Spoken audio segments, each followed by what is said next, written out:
Keep 100% of your claim. G4 Claims. If you've been hurt in a road accident that wasn't your fault, you should really talk to G4 Claims first. Unlike road accident solicitors, we don't charge you for our services, which could see you better off. To keep 100% of your compensation, have a chat with Nicole and the team. You'll be glad you did. Search online for G4 Claims. Keep 100% of your claim. G4 Claims.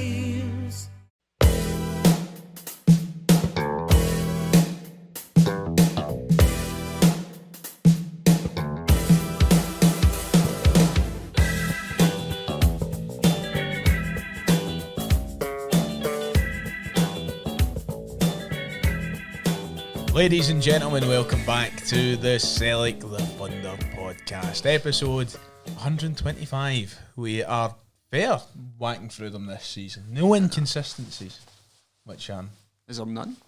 I think we might have missed like 1 week. But by our standards, that's flawless. That's pretty good for us.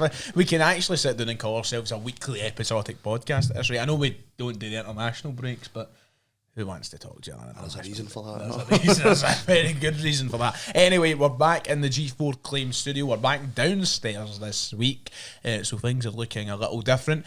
But my fellow cast members are looking the same. We are a man down, but Calum's absence brings us to the greats anyway. I'll start with the man in the middle, Mr. Dylan Murdoch. Dylan, how are you doing?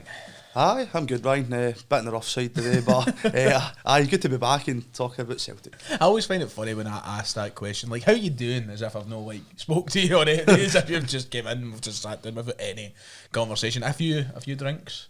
Aye, just a couple of alcoholic beverages, but I guess it was worth it, I don't know. Cause for celebration. Aye, didn't get beat, so need to look at the positives. Where'd you go anyway? Was it just Crystal Bell. Was the wee old thing before it. Aye. No any of the tune or anything like that. No graces, no nothing. I like prefer not to speak. You're keeping your profile low. And to the left hand side of Dylan at the end of the table, we have Mr. Kieran Auld, who isn't rough. He's just tired. I'm just a tired boy today. Yeah. But I mean, I limited myself to the 4 pints yesterday. I feel like that's the limit at this age now that I can go with it. I'll still wake up feeling a wee bit fragile, but after the shower, I'm good to go. After the shower? More than 4 pints, but fuck that. I'd have been phoning in sick. I only had a couple. I only had 2 before the game. I was taking it easy, but no, it was a fun one. A nice wee change of venue for us for the 4-1-2 crew. It was a nice outing. I enjoyed it. You looking forward to the podcast? Fuck no. You're so brutally honest. It's been a long day, Ryan. Well, it's going to get longer because we have a lot to talk about, and we've got a game which we've got to cover and a preview for the weekend. So quite a bit to uncover on this episode of the podcast. Thank you to everybody who so far has bashed that 5-star button on Spotify. If you haven't done that already, please go onto the Spotify app, go and give us a 5-star rating. It only takes 4 seconds or something to find the podcast and hit that 5-star rating. And thank you to all the supporters on YouTube as always. Anyway, it's time to talk about last night's game and matchday 5 of the Champions League.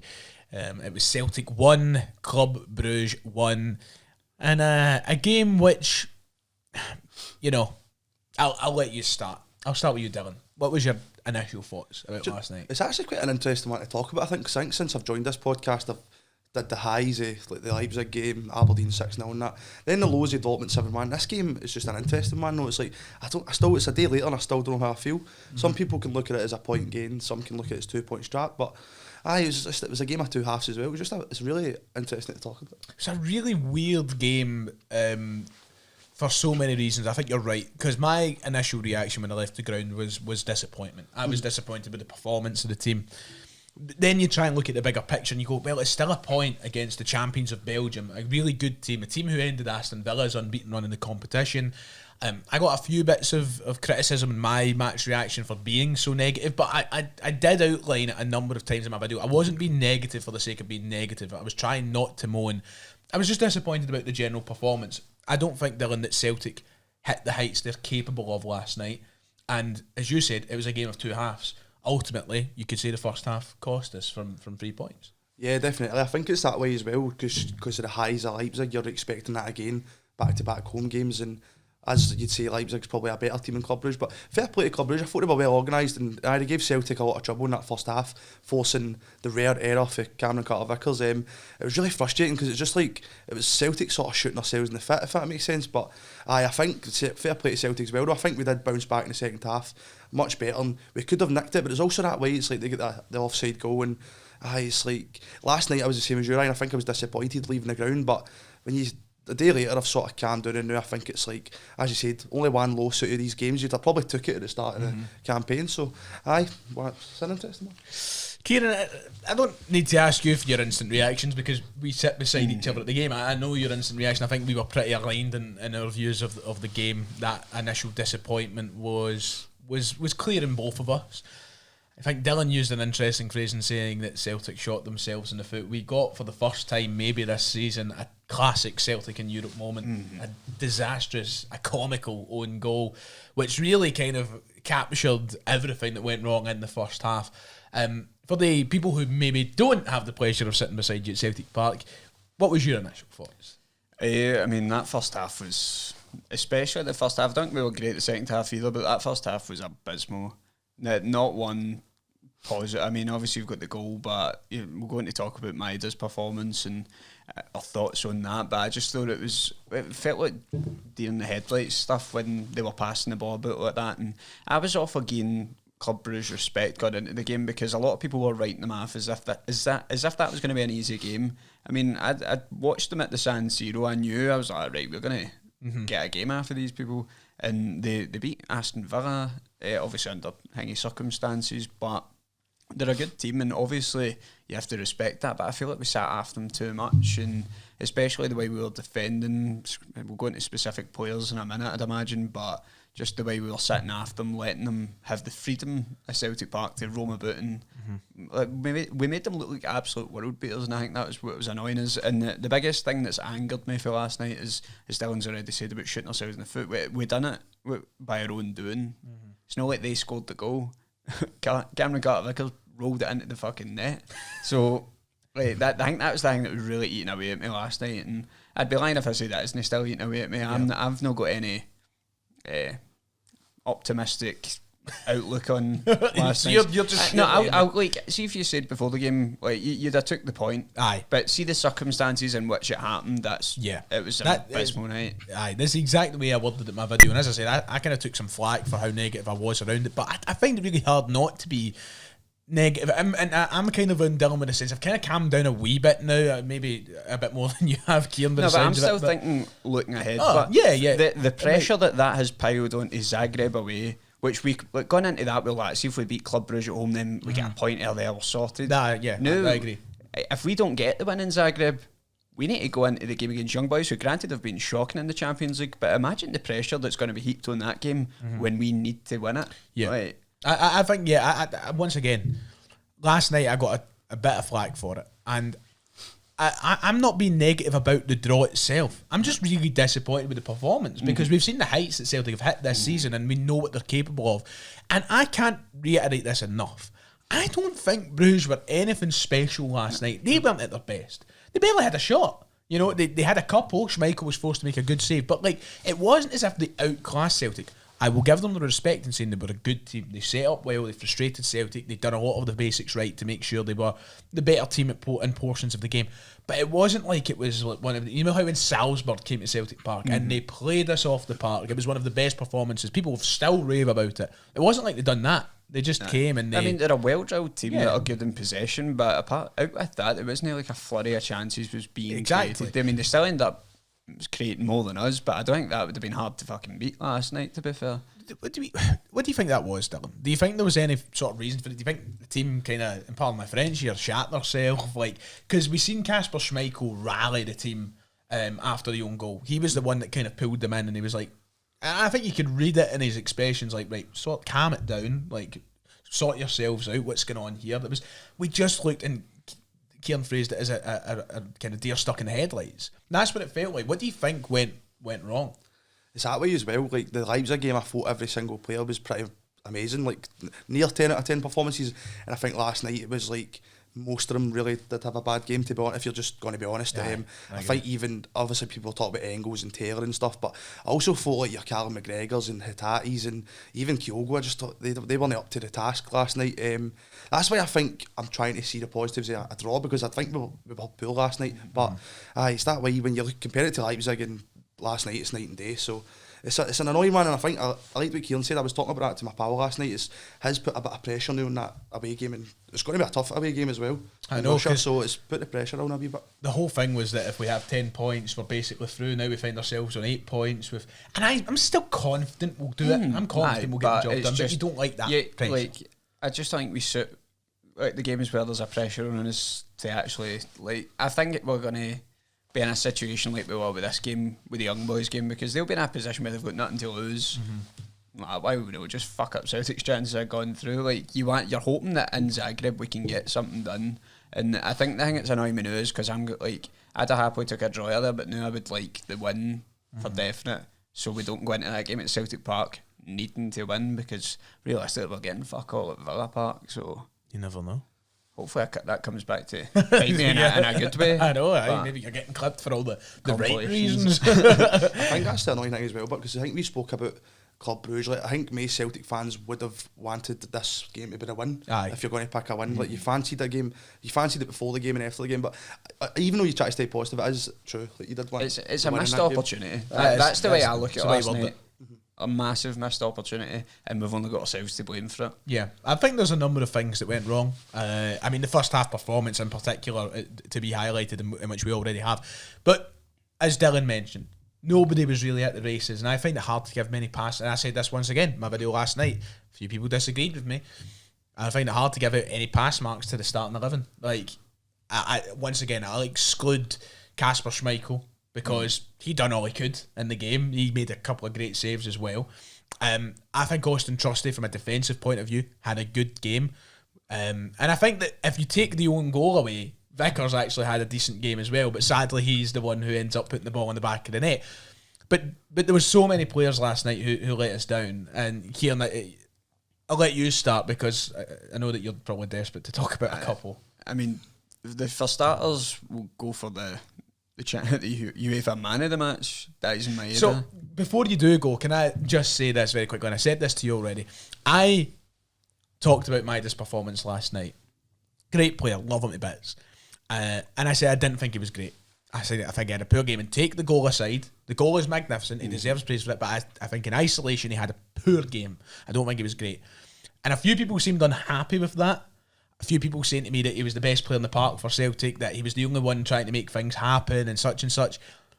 I don't agree with that at all, in the slightest. I mean, like, how many times last night were we saying, see if he was actually running at his full capacity like he normally does in these big games, the amount of times there was sort of loose balls played back the way that he was, if he genuinely could have got to and didn't. And I think it's just because you know what he's capable from a pressing point of view.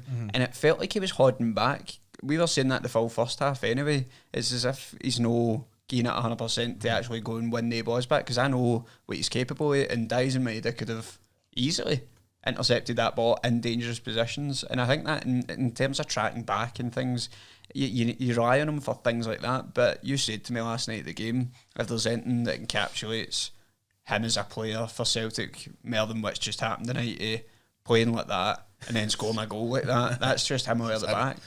It's wild. You don't know what you're getting. Because there was just so many moments in the game that I thought he just looked like a different... He didn't look himself. And I was like, I made the joke to you, and God forbid, I touch wood that this wouldn't happen to any man, but I made the joke to... yeah, sorry. I made the joke to Kieran last night. It's as if like his dog died before the game or something. I was like, this didn't look like our Dyson. Like, he just...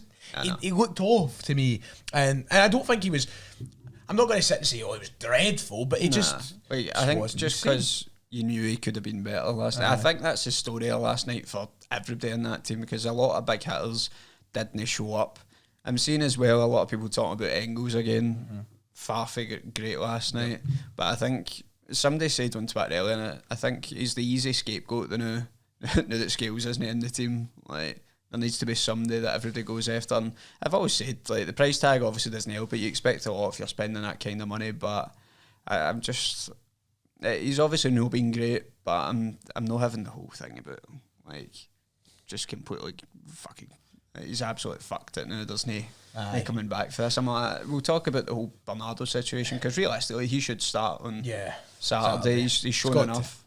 But from a neutral point of view, me and Kieran have talked about us sitting beside each other and highlighting individual performances. What did you make of some certain players last night? You can talk about Maida, whoever, it could be anybody. What kind of stood out for you? I think it just didn't help. I think all the midfield was off. I thought that just sums up Hatate sometimes. I'm like, he was unbelievable against Leipzig, and then last night it was just so frustrating. Like, I'm sorry, but he was like, he was unlucky with a couple of the shots, but it's that way as well. The thing I liked about Vickers though, like, this is probably the first time he's made a proper mistake, but as you said, I still think he had a decent game. So I think that was a good sign that he didn't let that affect him, the mistake. But as we talk about, I think Kuhn was quiet as well. I think it doesn't help as well that we're talking about the Engels scapegoat stuff, like Bernardo, every time he comes on for the bench and plays, he's been good. So I think that doesn't help Engels' case for the Celtic fans. But I was just spoke about it. A lot of players were off it. Some pass marks maybe. Thought Johnston wasn't too bad. And obviously we've all spoke about it, seen it on Twitter. Taylor is getting slaughtered. I think Valley came on for the bench. I'm a big Greg Taylor fan, it must hurt. Aye. Sorry, but continue what you were saying. The GT free pain. No, I'm joking. But Valley came on for the bench.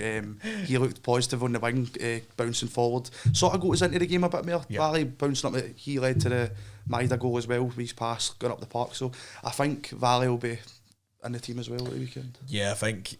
I mean, I am sorry to say it, Dylan, because I know you're a big Greg. And listen, it's not even like I don't dislike Taylor, and I would love him to prove me wrong. We say it all the time, Kieran, prove me wrong to any player, and I'll say it to Greg Taylor, but it's one too many times in Europe this season, and last season, and the season before, and the season before, that I think that we see that European football is maybe just a step and a bridge too far for Greg Taylor. Last night, he was doing a Davy Weir impression anytime that Scott Olsen went up the right hand side, fucking sprinting back into the middle. Why does he give them so much space and back off them so much? He's so I think that's probably what added to the criticism of Maida last night, because he's having to then cover for Taylor more than he usually has to. Because Taylor was genuinely nowhere to be seen any time they ran up that wing. Aye. And it was pissing us off to an extent. Well, you see, there was I mean, if anybody sits around 4-1-2 and they see me, I'm not one for flying off the hook. Is that the saying off the handle? The handle. Thank you very much. Now, I'm not a catchphrase guy. If I was on catchphrase, Mr. Chips would have me for breakfast. But I mean, I flew out my seat at a point just to scream abuse at Taylor. It was getting too much for me. Like, you were about to do that to Dyson, and then he scored. I was that. So if you watch the build up to the goal, it's like Dyson's gone forward, but then he passes it back to, is it Valley he plays it to? He passes the ball back, and I nearly, I couldn't believe it. I was like, goal! Imagine you got that and you're pure screaming, but you're not even looking, you're that angry, and everybody around, but she's celebrating, you're still fucking I'd be getting that, folk. I'm glad I didn't jump, but no, Taylor struggled. He really did last night, and I am concerned. Valley's got to start the next European game for me. By the way, he talked about the Maida being probably one of his dodgier games. That was probably one of the best goals he scored though. I know, even the chop before that, I was like, what just happened? I know, I don't want to just dish it out when you've got to give credit at the same time. I know. It's an unbelievable goal. What is Dyson Maida? What is it? he is literally never fails to surprise you. I might get in touch with Collins or Oxford and ask them to change the dictionary definition of anomaly to Dyson Maida, because he is quite literally the biggest anomaly. Surely he must surprise himself sometimes. He must be like, what? I'm convinced he will. I'm convinced he lucked his way into being a professional football player. I don't know what happened, but he's just running with it. Just moments of magic, moments of disaster. Just sometimes just does a bit of everything. You're like, I love him. I wouldn't change it for the world. You know, so you see that generic football manager press conference answer, and it's like, what did you think of Dyson Maida's performance today? And it's like, I wouldn't change him for anybody in the world, not even Lionel Messi. Like, you've watched Forrest Gump, haven't you? Yes, of course. You know how he ends up playing football in college and that, just because he's running across the pitch. I think that happened back in Japan. I'm almost certain it happened. He ran through a university team's football pitch. Not like, who the fuck is that? Oh man, what a guy! I mean, listen. I know. I think we've sounded a lot more negative than positive about the game, and I don't want us to be looked at as the entitled mob that think that Celtic should be beating everyone. But it's just that way where the perfect phrase is what you used, Kieran, a missed opportunity. I just feel like it was a massive opportunity for Celtic to put themselves in a great position, and they kind of squandered it. We sat what, like 22nd or something, 20th maybe, 25, maybe. And we could have been as high as 13th. 13th. Aye. I mean, we'd have been level on points with the team in 8th place. Obviously, like 6 goals behind them, right enough, but still, it would have been a far better looking position to know. But I mean, have you been seeing the things on Twitter? And it's like, I don't know where they're getting the things for, but it's like we've still got like an 89% chance of progression, like, according to like, I don't know, some stat they've got. But if we won last night, it would have been like 99.8%. So it just shows you the margins you're playing with. But aye, so look, listen, I think we'll be fine. I really do. I don't want to jinx anything. We've only got ourselves to blame. This is what we get for dreaming about the top 8. You know? You shouldn't have mentioned that at all, man. I know. In the last podcast, people were like, should we start dreaming? I'm like, well, listen. I've still got fucking 4. Yeah, time. It's just Rodgers, the Celtic defender. It cost us. I'm going to go and start talking about the sofa score match ratings and get things changed. Poor guy, man.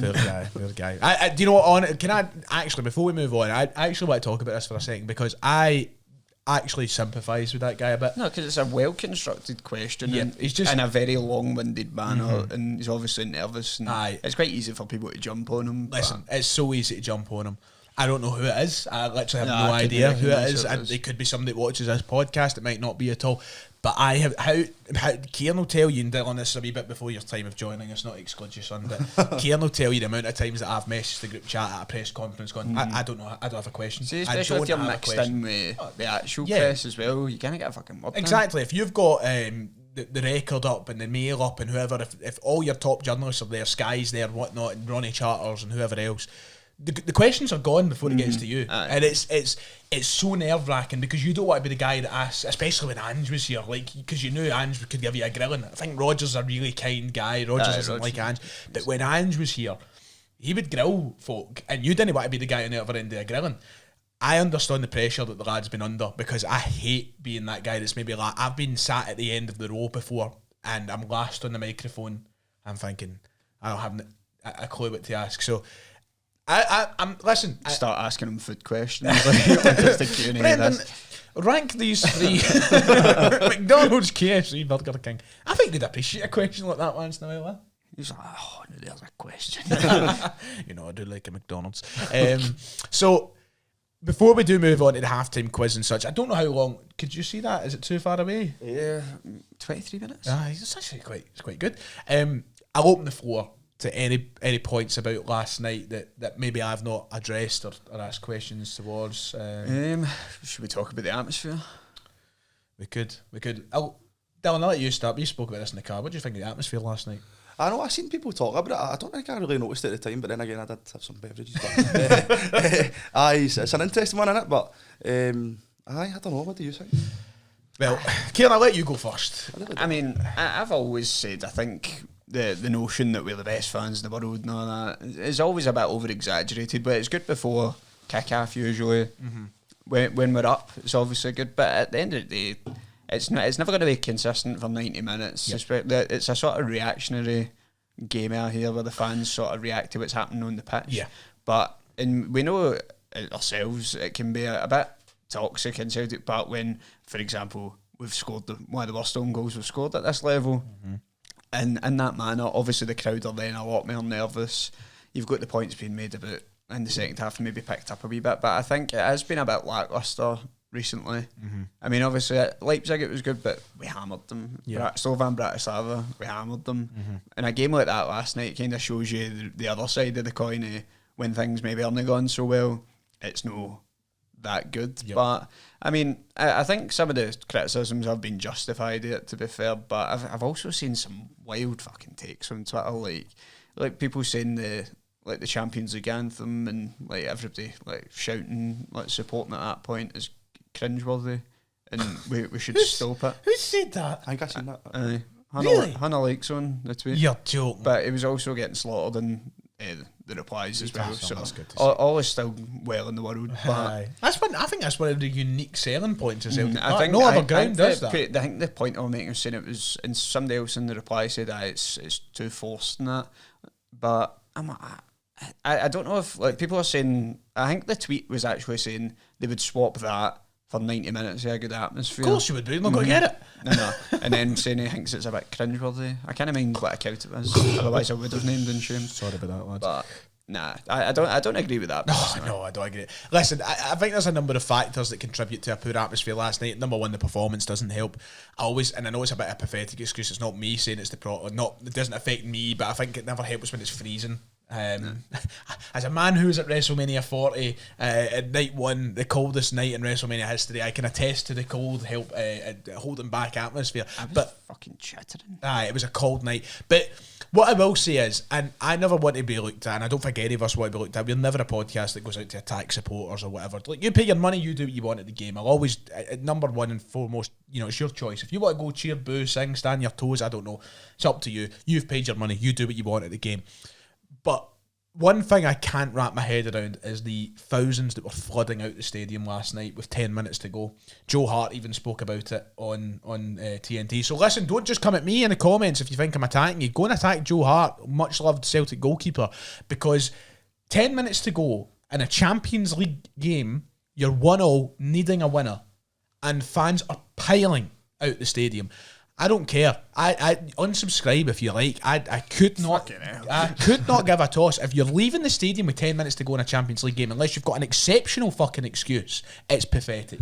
And I will die on that hill. Yeah, I've always been in the mindset, I don't understand why people leave early, but I understand maybe at games where we're like 3-0 up and that, right, I might as well go and beat the traffic and like that. That's fine. Like, that's cool. In a game like that, I mean, obviously there's some people that have to get on last ferries. Exactly. And stuff, I don't blame it if it's the Irish folk who need to go and catch that last ferry. If you've made your way for somewhere else in the country, you've made your bed, Ryan. I've unsubscribed. Oh, listen, that's fine. That's fine. Nah, it did feel like quite a lot were piling it. Obviously, people probably weren't very happy with it all watching on the pitch, and I suppose they're entitled to it. But if you're chasing a winner, you want your team to try and secure the 3 points in the Champions League. It wouldn't be me personally. Even I think, you know what?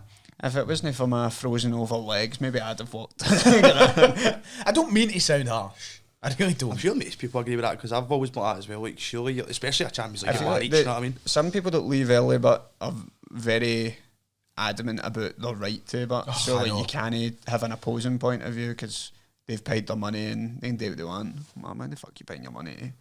Leave. Like, the people that leave in like the 60th minute and all that. Why the fuck do you? Oh no! Why's the point? And especially with the prices nowadays, Champions League games about 60 quid a ticket. Okay, Mr. Moneybags. Do you know what that reminds me? That reminds me of the old manager. Quick story for the halftime quiz. That reminds me of the manager in Tesco who clearly was on.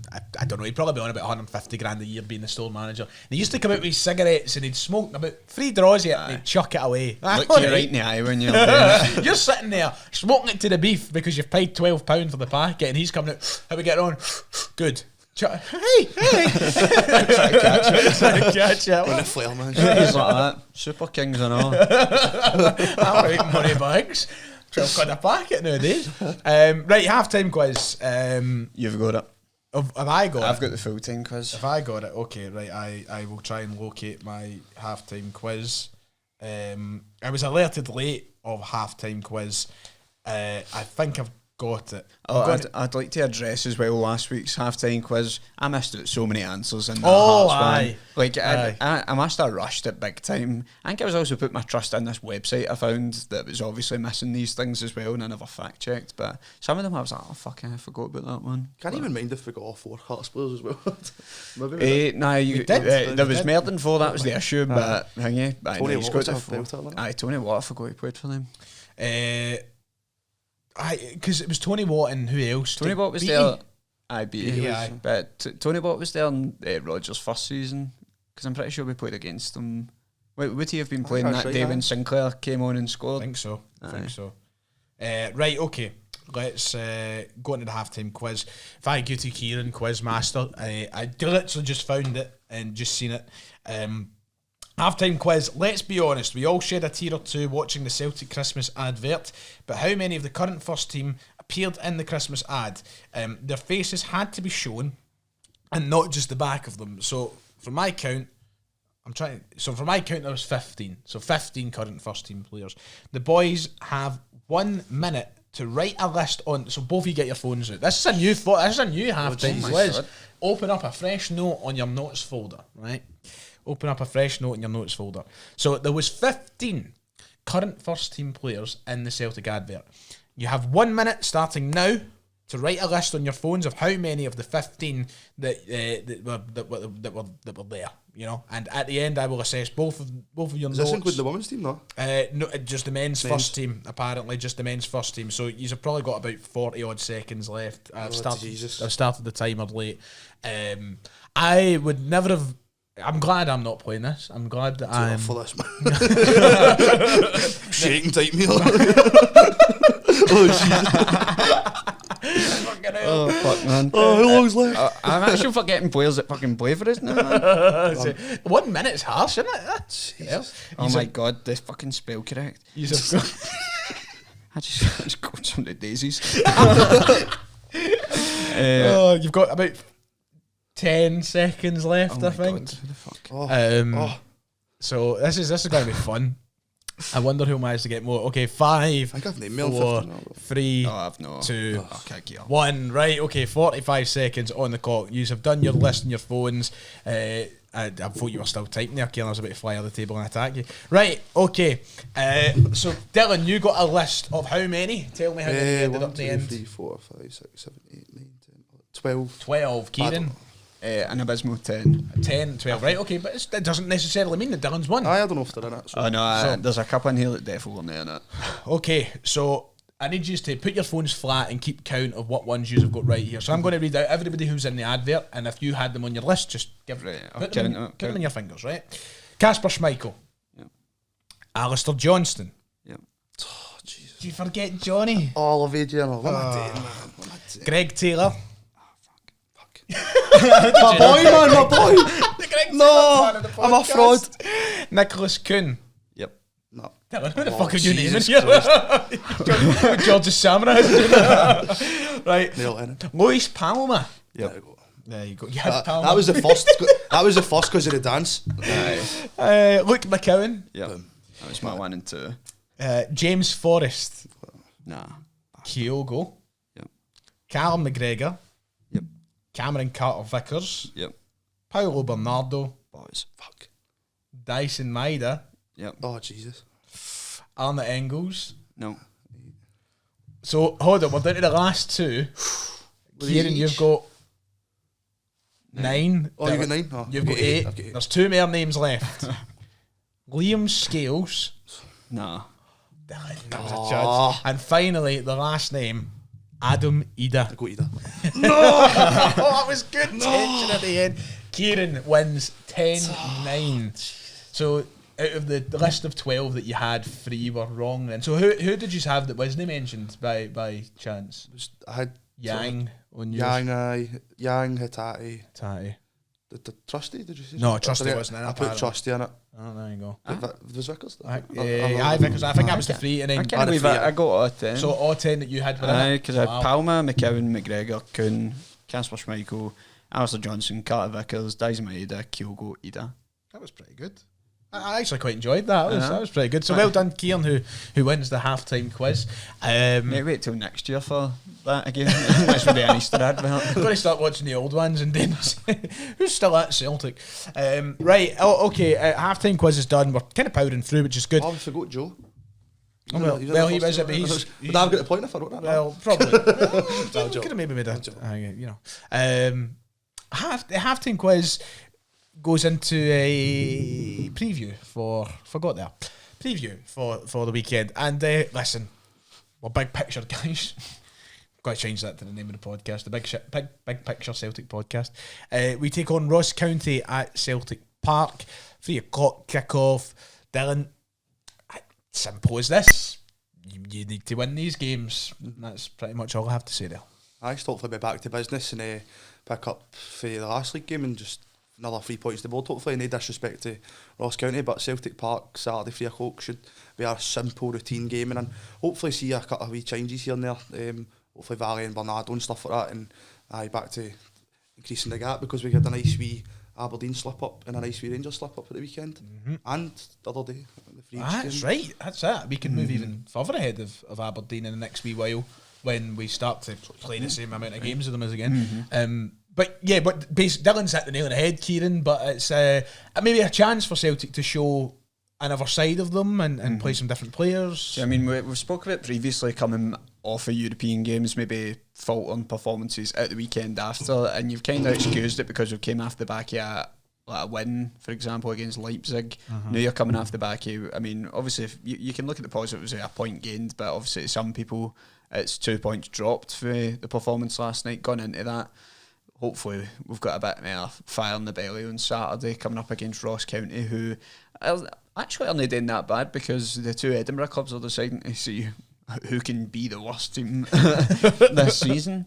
So I think they're sitting 8th now. Obviously there's not a lot in it down there, but they got a big win Saturday last week against Motherwell, 2-1 they won up in the Highlands. But I mean, they're going to come in, you know, these sorts of games, they're going to be coming in trying to frustrate Celtic. They've got big guys that can hit us at set pieces. It sounds like a pure recycled thing we say every game, but realistically, when teams come to Celtic Park, they generally fall into the same sort of patterns, and Celtic know what they're coming up against. The team will be prepared for it. Rodgers won't let any complacency come in, even though we might seem complacent on this podcast, maybe not giving them more than 3 minutes airtime. But I don't hope fans are watching. They're going to come, they're going to play their game to try and frustrate us, grab the chances when they can. It's our chance to bounce back now, and as we're talking about their way, we got helped out massively as well at the weekend, gave ourselves a wee bit of breathing space. Obviously Aberdeen dropped points, point gained, you know, but after, did you see that cunt's goal, by the way? Sockers. What a fucking goal. You'd have been gutted if that, when that, you'd have been like, fuck's sake, that would have been the best last minute winning ever. And they chucked it. But I mean, you're seeing the fragilities appear in Aberdeen in the last couple of games. You know, we spoke about, do they have the thing to keep up for the full season? So now we've got the chance to, in a busy fixture list, try and put a bit of distance between ourselves and against the team in third, especially when we're going to be playing them on the 2nd of January. So it's a big month ahead, and it starts on Saturday. Now, you kind of touched on it there, but I think one of the biggest parts of all of this is the fact that there is a massive fixture build-up now, and this is the running. So, you know, you have to treat all of these games with the respect they deserve, because we've certainly seen Aberdeen's mettle being tested, and it will happen to say. I mean, it technically happened to us last night. So. Even looking ahead, January, it's equally as fucking packing, because like we're not getting the break this year, so. And then you're going straight into Champions League games as well at the end of January. So normally, even if it has been a congested December, you're expecting to then get a couple of weeks break to recharge. Now, there's not going to be any time for that this season. I think we spoke about maybe rotation being used. That you'll see a couple of changes at the weekend, but I don't think that'll be in terms of rotation. I think that'll be for actual changes needing done to the squad after what we've seen the other night. I'm sure we'll come into what we think the predicted lineup will be in a minute, but I think in the next month or so you're going to see a lot of use out of the full squad, and hopefully players can step up to the mark. Must say, before we move on to this 11, I mean, Don Cowie deserves a hell of a lot of praise for the job he's done at County. I think I like the outfit that Ross County are. I think they've been one of the better teams to watch up and down the league. I know they're kind of struggling out this season a wee bit, but I mean, it's Ross County at the end of the day. I think they're a really well run. And see, when you look at the mess that's happening with Inverness, who are obviously a few miles out of Dingwall, and Inverness are, you know, battling survival, let alone anything else. And then you look at Ross County, who are a fantastic club in the community up there, all round the Highlands. And Don Cowie, I think he's got a nice approach to the game. You've seen him obviously take tasks to Rangers. He's beat Rangers. He's came close against us and once or twice. I think they're a tricky team to play. They're a well-run club, to be fair. I'm pretty sure their owner's absolute minted. Aye. They've got a good bit of money behind them, especially if you're being up there. You need that. You're relying on that. Aye, but no, I mean, I've got a mate I went to uni with that's a Ross County fan. I don't know if he'll be parting with his money to sit in that corner at Celtic Park, but it'll be interesting to see. Right, starting 11 prediction then, because this is a more interesting one than we'd usually have. Schmeichel and goals, we'll just get that out of the way. In terms of back four, Dylan, we've already kind of spoke about the Valley and Taylor dynamic there. Do you think this is maybe where Scales might get a run at a game, or do you think he'll stick with Trusty and Vickers? What's your thought? What would you like to see? I think that's probably the better question to ask. It's always an interesting one, isn't it, with the back four, because obviously you've got the option of Scales, still a nice option to have, but I think I'd go with Scales. Okay. I think I'd want to see Scales just... Do you think he would drop Vickers just out of protection for his injuries, or do you think he would drop Trusty? I'd probably say Vickers, aye. Just because, as you said, you could give him a wee rest, obviously, and stuff like that, because you've got, as you said, the big run of games coming up, so you don't want to lose still your best defender at this point of the season. You've got the Aberdeen Pittodrie game, the cup finals and stuff coming up, so just a wee bit of precaution again. I think we're used to it sometimes with Vickers, and obviously Scales hasn't put a foot wrong, so it'd be nice to see him back in the squad, I think. I agree with you. I said this last week on one of the videos. I think it was maybe the video I done with Hamish. I said that I really think the Ross County game might be a game for Scales and Trusty, just because we've got Pittodrie coming up. What do you think, Kieran? I know, I do think that. I think it feels harsh to drop Cat Vickers, because then I feel worried him like that. Like, in case he gets an easy and he'd thinking it's cause of what happened midweek and that. But I think he himself knows it was an unfortunate error, but he's not going to let it get to him.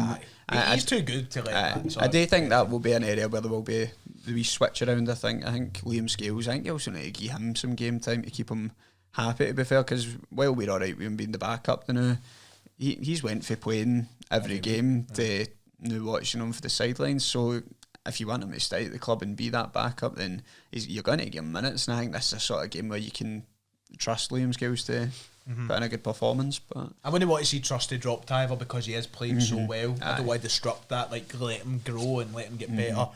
As I said, I think that Trusty was Celtic's best player the other night. The only thing that he is holding him back, I can't give credit to him because I forgot who it was, but somebody pointed it out. The only thing that was holding him back on Wednesday night was, I think he's still got that bit of nervousness trying to take the ball forward. You see him get forward so much, and then he'd move it right to Vickers, or he'd move it to Taylor. Like, he wasn't moving it forward, and I think that's maybe what's holding him back. But he's defensively still put a foot wrong in the last few weeks.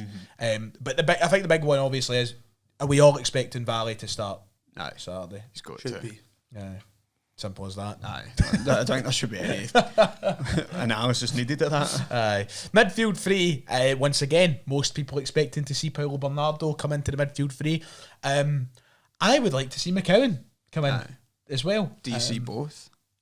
I think there's a chance of McGregor, McCowan and Bernardo being the midfield three. I think there's a chance. Will he do it?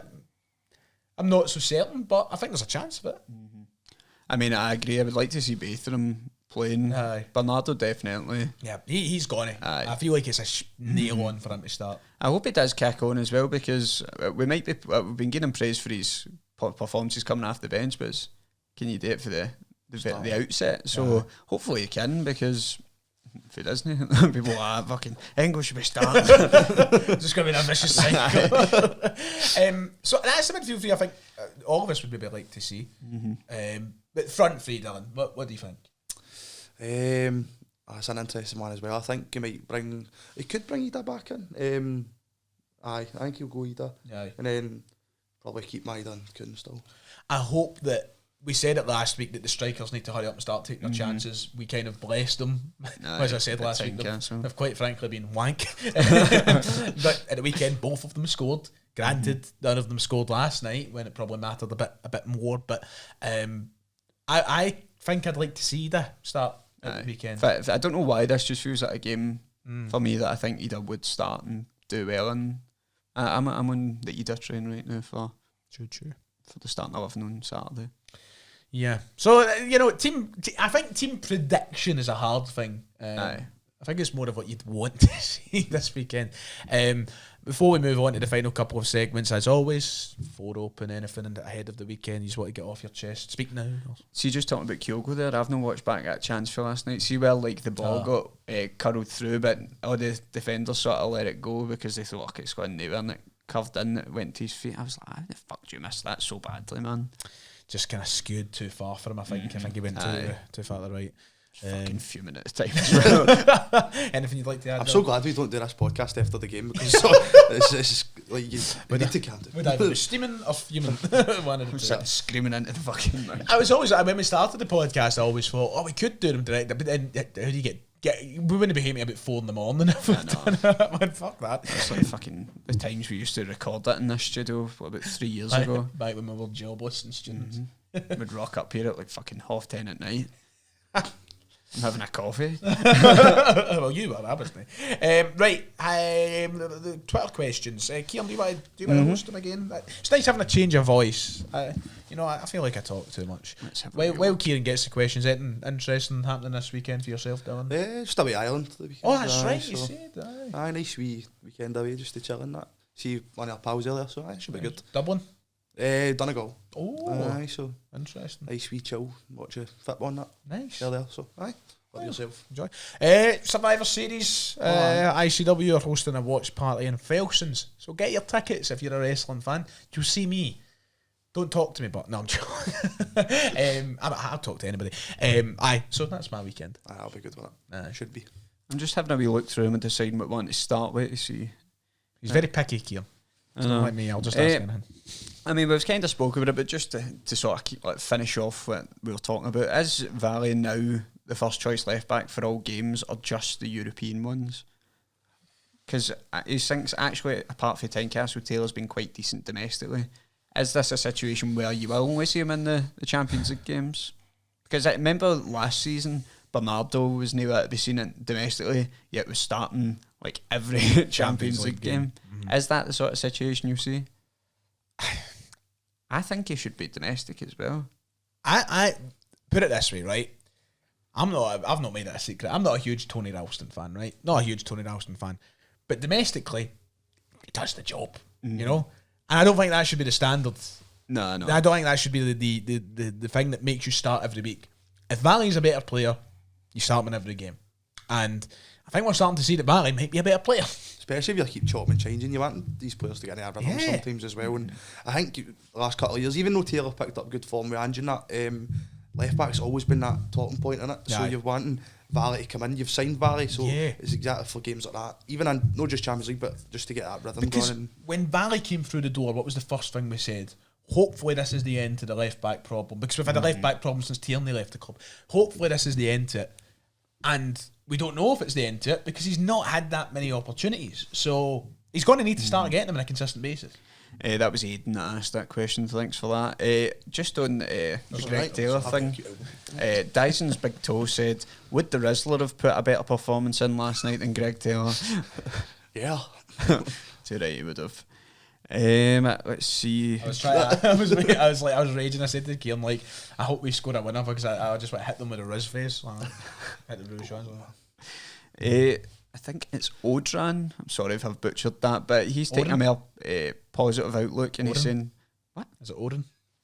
Odhran. I think it might be pronounced Odin. Well, you let us know. Irish or something. It's obviously Irish, but I think it's pronounced Odin. Last night result for us was great. Still above teams like Real Madrid and PSG and only 2 points off top 8. We are winning the lot. I really do admire the continued positivity for your man.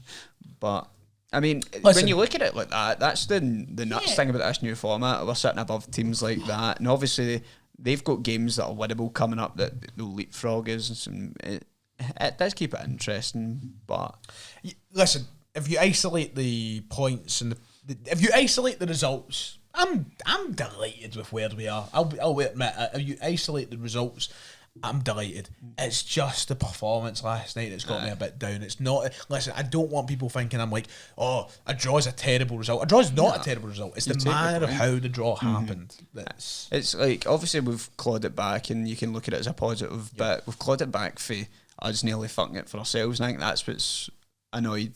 I know it's annoyed me. I'm guessing that's the reason why people are annoyed as well. But there's still games to go. We've already touched on that. I think that is just one of the games, isn't it? It's like 1 point gain, 2 points drop. It's generally just the way you want to look at it. It can be both ways. Because by the end, it might be a vital point. You know, it might be the point that gets us through. So we'll see. We'll reflect in January. Mark McQueen says, don't you feel like Brendan Rodgers could win a treble and get us last 16 of the Champions League, but not anywhere near the love we gave Big Ange? Do you think there's still that thing there? I don't think so. Well, certainly no on his end. Yeah, listen, you're talking to the man that would name the main stand after Brendan Rodgers if given the opportunity. It's a weird one, isn't it? Because I don't feel like there's enough people that love Brendan as well. Like, I don't think that there's this. I think some people live under this illusion that people don't love Brendan.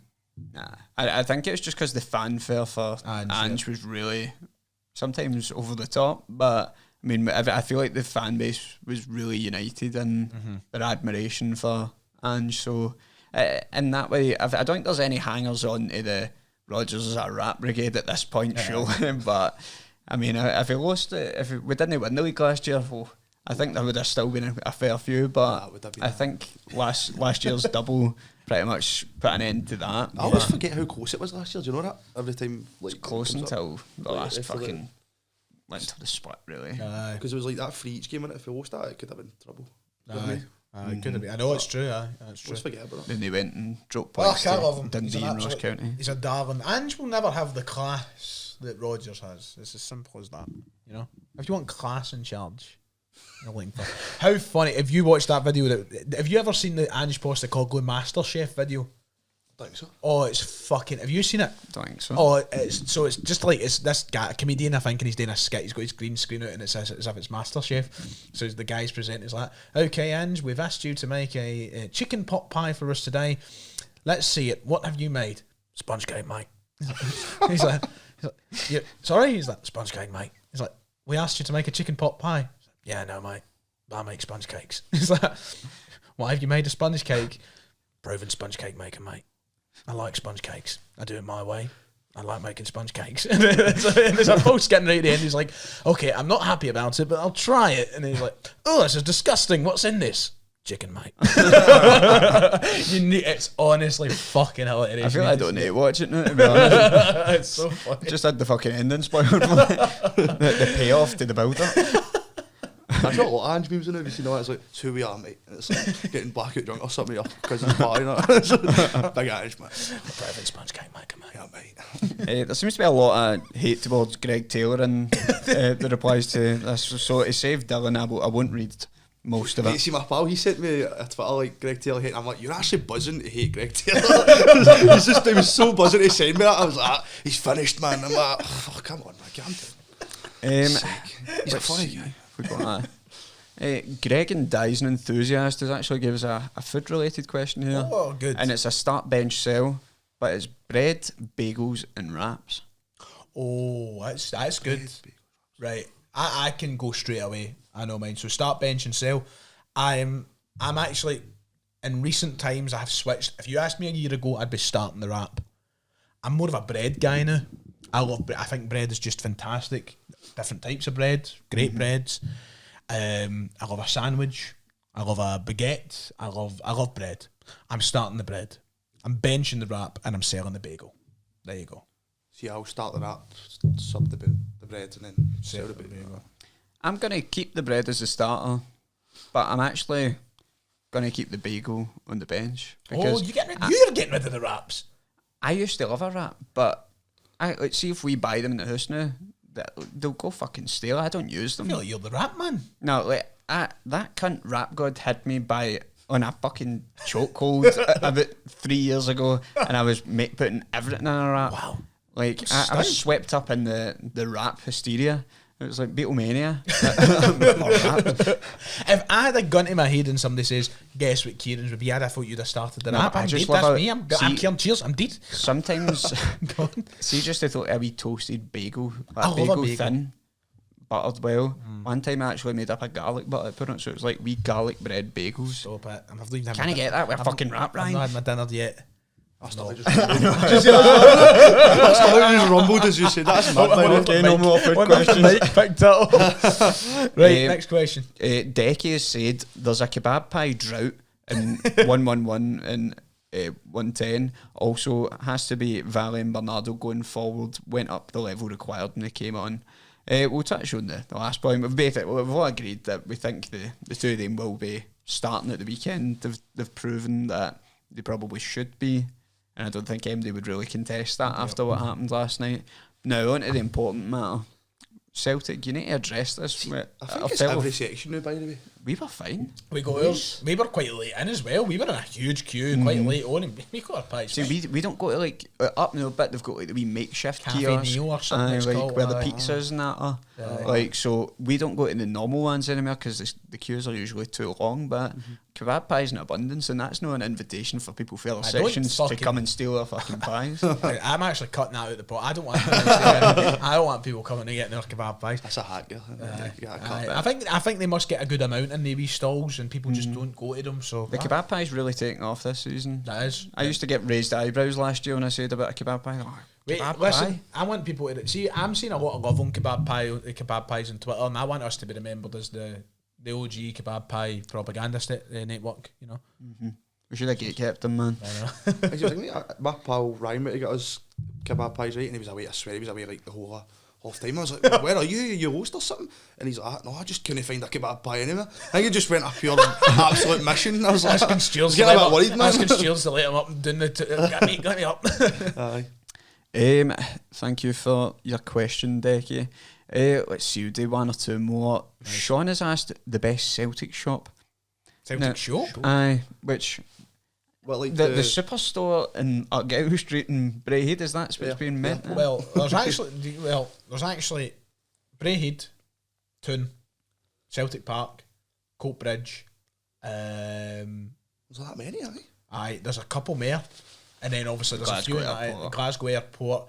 There's one or two more somewhere, and then there's like 3 in Ireland, I think. But then like, I've still not been to that new. I don't know how new it is, but the one in the Barras that does all the retro shirts. Oh, that's might be good. I want to go down there. Looks good to see him on TikTok all the time. I really want to take a wee trip down there.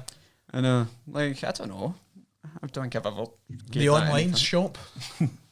I'll don't just like say the going OG in Parkhead store. one. 'Cause my pal The one in Argyle Street's actually alright, to be fair. Aye, shout out to. Imagine this isn't what you meant. So I meant Celtic shop was in like a pub. I bet. Imagine if I said Oh, these fucking dweebs talking about superstores. I'll get to the superstore, the actual stadium one. Let me see if we've got any more food ones to round it off. Round it off for us, Kieran. There's one more. There's no food, but we've got one that I think you'll like, Ryan. Cal has asked, should we swap out Arnie Engels for Big Justice? Boom. I'm sure you'd love to talk about his performance at the weekend in the wrestling. Oh, unbelievable. Do you watch it? Unbelievable. I genuinely, I love them. Celtic need to reach out and get them for the Paradise Windfall, because I'll be there. I'll be. There's kebab pies when they want to give a fucking boom or doom. But I want one at the kiosk. I'll be booming all over the place. Cinema. Pause. Well, I love him. What a performance. Big Justice. 5 big booms. Right, so that's the questions out the road, which takes us on to the final segment of the show for today, the full-time quiz. He's put his phone away when he's got to host it. So I would normally say, because Kieran won at half-time, he could pick if he wants to go set A or set B, but Kieran's quiz master. So Kieran, I don't know what way you want to do this, but on you go. Who won last week? No idea. Calum? No? You? You, I know it was. Oh, I just were you want to hear you say it. Get on, but honestly, I've got no way of deciding this. But I will also say that this was one that it was meant to be last week's that was sent over. So there's 3 available things. So I will give you the option of picking A, B, or C if you want, because one question set might be a stinker, and you might both avoid the good one. So Dylan, you pick. Preferential treatment, that. You bet. Do you know what? I'm going to try and forgive the B's. I'm going to go B. Oh, he's Don't let me down B. Oh. You got first B for dibs. boom! I'll take. Do you know what? I want to go first for a change. I'll take set A. Right, that's fine then. So full-time quiz. The theme is going back to the last season. We won 2 home games back-to-back in the Champions League group stages, which was 2012-2013. Oh, God. So, question number 1 for set A, Ryan. Who was Celtic's top goal scorer in the 2012-13 UEFA Champions League group stage? Oh, top scorer. So Samaras got a couple, because he scored against Spartak, and Hooper must have got a couple. They're the two that jump off the page to me, they two, because it won't be Wanyama, it won't be Watt. Sammy or Hooper. I'm going to go Gary Hooper. It was Georgios Samaras with 3 goals. So that was an unfortunate error there, Ryan. Should have went with your gut, the first name that came out your mouth. Dylan, set B. What unique feat did Georgios Samaras achieve during the 2012-13 UEFA Champions League? I know this, I think. So was it Barca, Benfica, Sparta? Was it Ojitos? No? Nah. No. Was he the first to score a brace? He scored in all 3 away matches we played. He Oh, scored that's right, there, scored there in So wasn't he didn't Russia, even score a Barca. brace? But that's right, aye. so 0-0 after the first question. Question number 2, Ryan set A. Who assisted Victor Wanyama's goal versus Barcelona? Charlie Mulgrew. Correct, 1-0. Dylan, who was Celtic's opening qualifying game of the 2012-13 campaign against? Can't remember for the life of me. That's a tough one. Would never get this.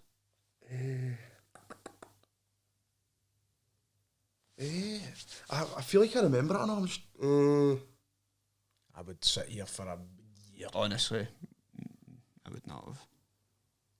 because I think Samaras scored in it. I'm trying to remember now. I I'm found sure it was it a Swedish team. I can't for the life of me remember their name. I can't remember their name. It was actually HJK Helsinki in the Oh, opening Helsinki. game. But like, so this would have been, so you see how I said there was 3 sets of questions. Celtic, the third one for a set C for if Calum was here, it would have been Celtic won 4-0 in aggregate in the playoff round against which Swedish team? And it's Helsingborgs. So That's what I was that would have thinking. been what you were thinking. Right, so that's 1-0 to Ryan. Going into question 3. Ryan, how many points did Celtic finish the group stage campaign with? Oh, that's a really good question. So beat Barcelona, beat Spartak away, beat Benfica at home. So that would be 9. That was the only 3 wins. And then they lost to Barcelona away. They was who were the other 2 again? Benfica and Spartak. Was it 10? It was 10, but I just need to correct you there. We beat Spartak home And away. and away. It was a draw at home with Benfica. That's in the right. opening game. That's right. Sorry, my bad. But I got it right. Yeah, Right, so,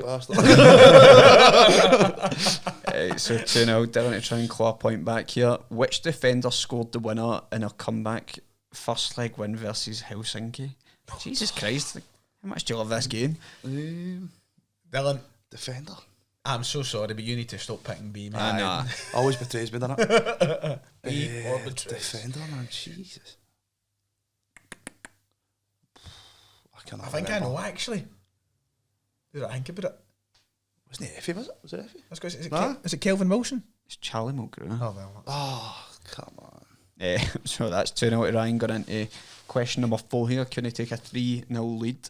Who scored the opening goal at home versus Spartak Moscow? Gary Hooper. Correct. 3. That's me one, isn't Aye. Right, we'll quickly go through the other ones. Who scored the opening goal versus Spartak Moscow away? Super as well, wasn't It was Hooper. So that would have been it? On 3-1. the board. Yes! And then the final question for Ryan would have been, where was the Champions League final held that season? 12-13. Wembley. Yep. Dylan, who eventually put out the team top of their group, Barcelona, with a thumping 7-0 aggregate? Bayern. And then your tiebreaker would have been, how many goals did Celtic score in the entire Champions League campaign in the 2012-13 season? Try to look at it quickly. Can't be balls. I like Dylan do it. 9? No? It will be including the qualifiers Oh, as well. fuck. So it's 17. Jesus. But thank you for the quiz, Kieran. That was good. I mean, I say that because I won. Lucky. You need to stop picking B. It's going to be the last time for a while. Some of the questions on C would have been a bit more favourable as well. Aye. Could have had a competition on our hands there. Sorry, Dylan. Oh, Sorry, mate. GG's. Right, well, that takes us to the end of our normal episode, our main channel episode of the podcast. So thank you for watching. Dylan, Kieran, appreciate it. We're going to zoom right into the Thunder Club so we can get up the road. But thank you. Like and subscribe. Give us the 5 stars on Spotify. And we'll be back next week following a big game at Pittodrie. So, a lot to talk about. It's coming thick and fast. We'll see you next week.